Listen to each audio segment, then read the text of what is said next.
Let's move ahead to the next thing. Young Canadians increasingly figuring out math, I guess. Young Canadians increasingly tie immigration to home affordability problems, survey finds. Yeah, no kidding.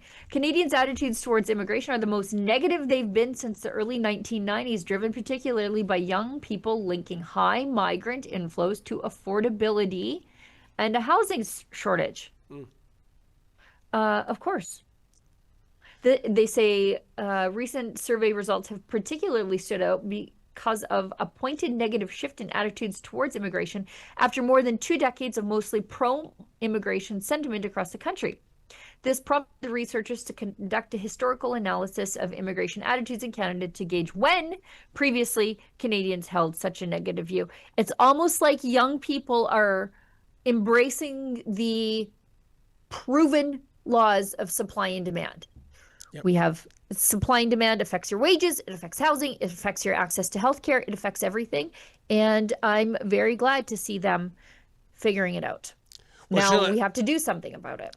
well, every time I do a story on an encampment, on a refugee hotel, for example, I always ask the rhetorical question, how do we fight the war on poverty when we import the world's poor?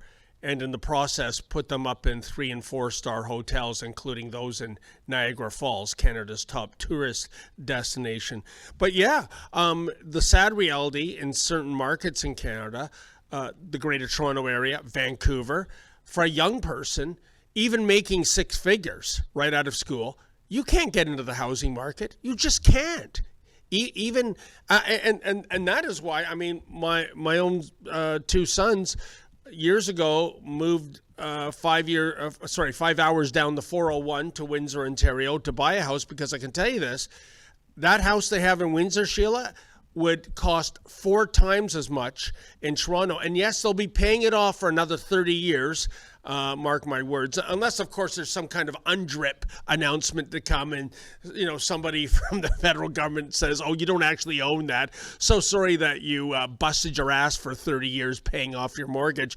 But that is the reality.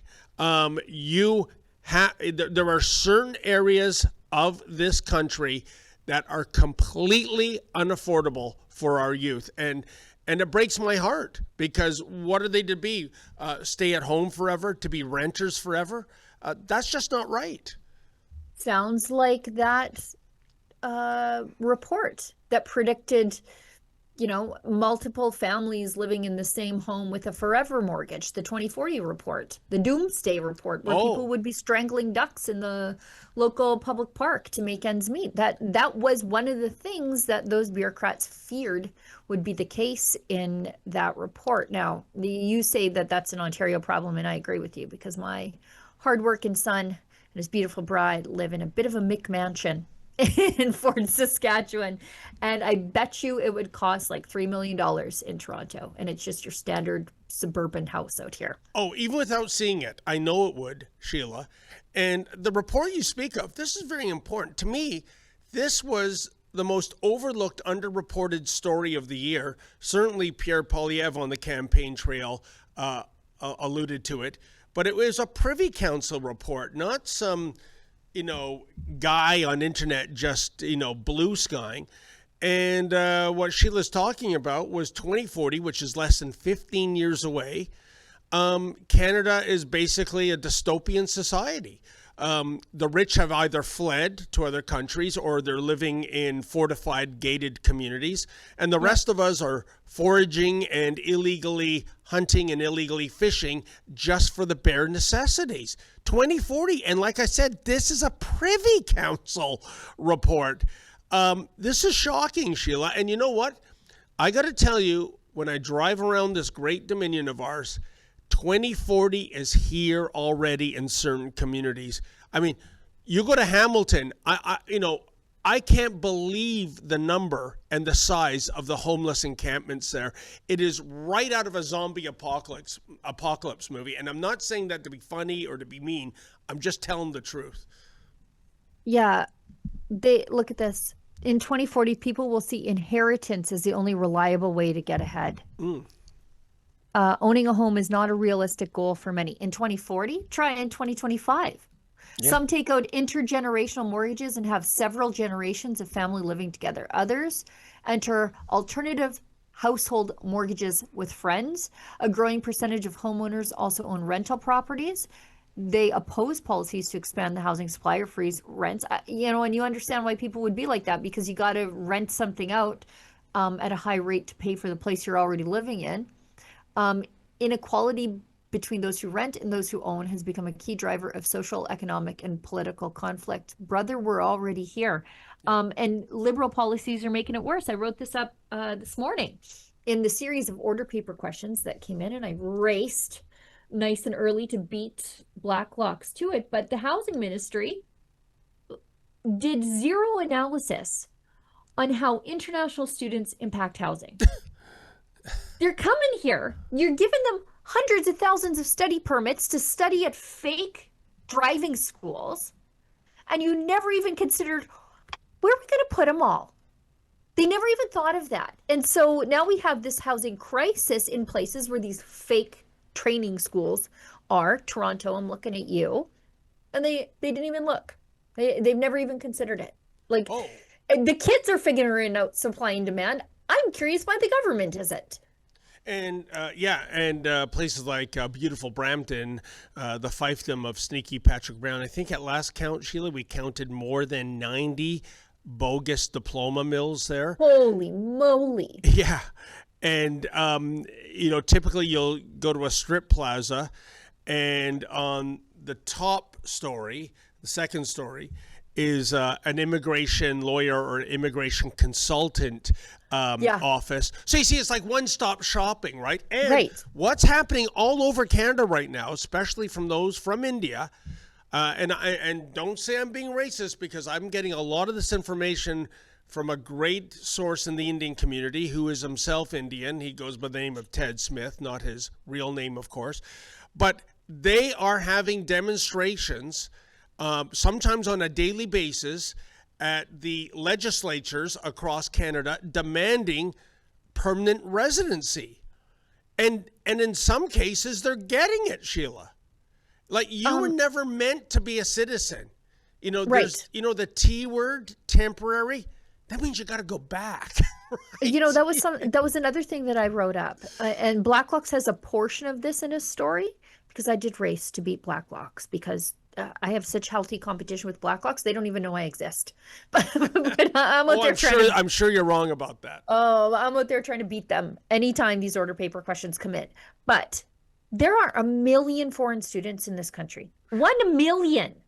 And so according to Blacklock's, the Department of Immigration acknowledges it let in 1 million foreign students into the workforce without ever studying the impact on Canadian students. So I wrote up a version of this, and a lot of these students that you could see in the order paper question, they're working 30 hours a week.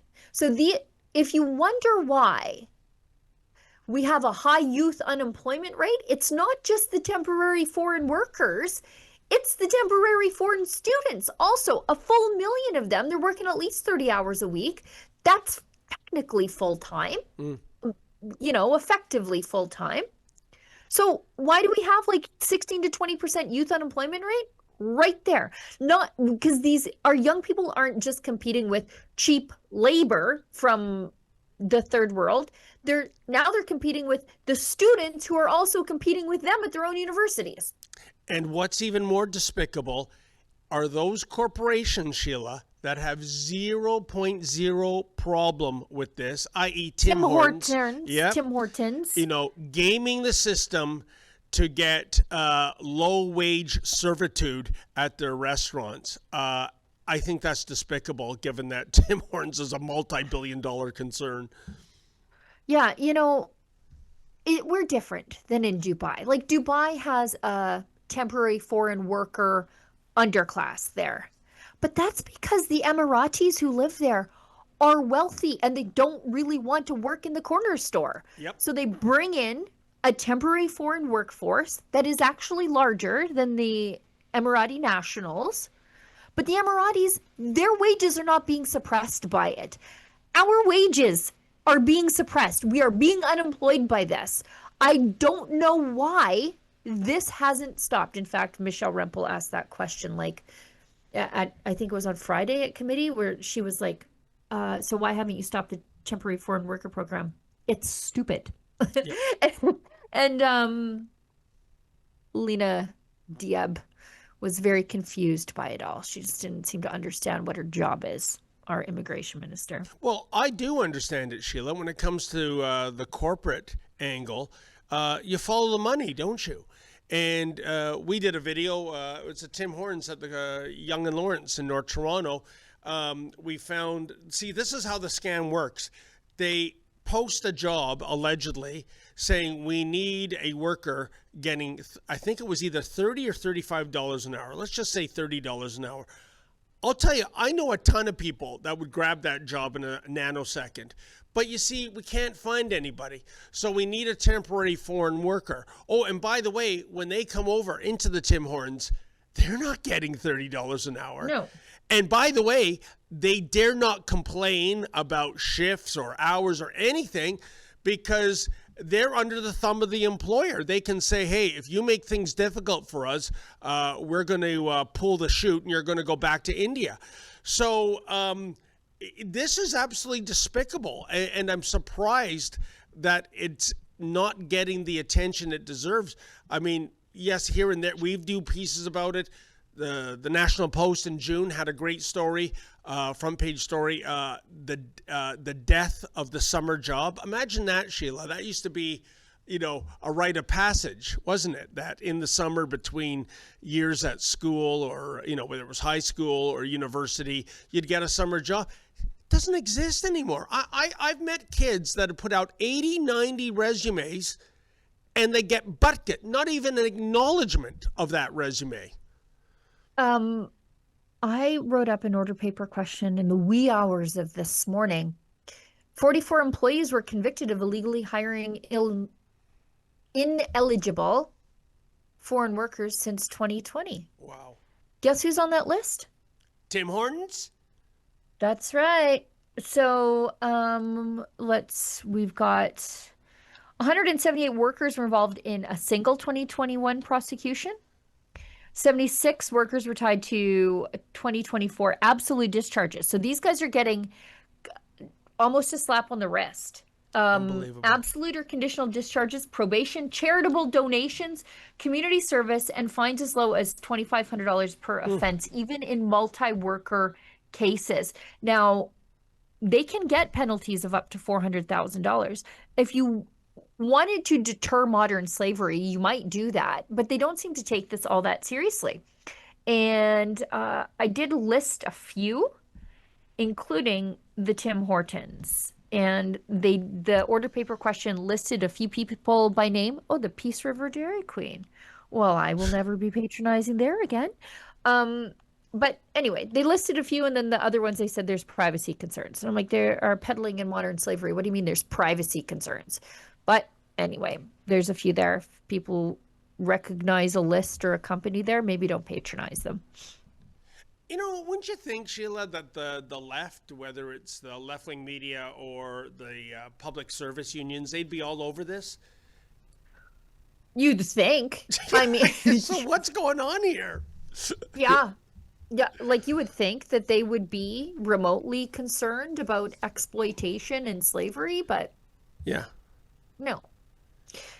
Remember when the left used to be in it for the worker? Yeah. When did that switch? A long time ago, actually, I think. The unions are in it for the union bosses and not the unionized employees. 100%. And, of course, the green agenda, right? Right, gross. Goes against the blue-collar agenda, unfortunately. Right, the people who build things. Yeah. Yeah.